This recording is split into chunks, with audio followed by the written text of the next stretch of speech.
Welcome to Papyrus Business Designer Video Series 3 on interactive document writing. In this video, we will focus on delivery and reporting.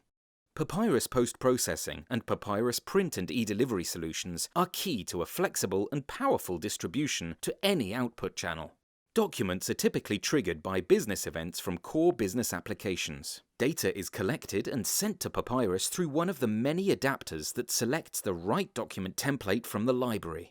Interactive documents are sent directly to clerks' inboxes, with the received data to edit and finalize the content before it is checked into the document pool. Papyrus post-processing bundles, sorts and distributes documents from the document pool to all established delivery channels. Feedback loops can be defined to resend documents that could not be delivered. With the Papyrus reporting solution, managers can choose from freely configurable dashboards to perform various online analyses on the current production situation.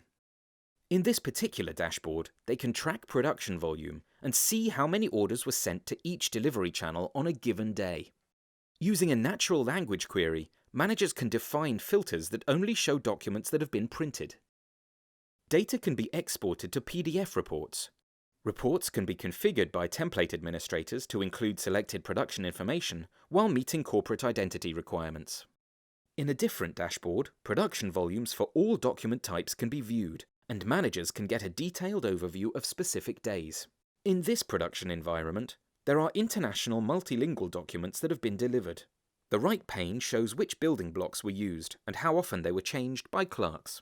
The personal information document and all other documents we have created over the course of this video series can be found here. We are particularly interested in the modified building blocks. Using a natural language filter, we can see that only the main text block that is editable by clerks has been changed in the delivered account representative letter. This meets business requirements, and we are happy to report that no other changes were made and production is going as planned. Video Series 3 about the Papyrus Business Designer on interactive document writing is now finished. For more information, visit our website.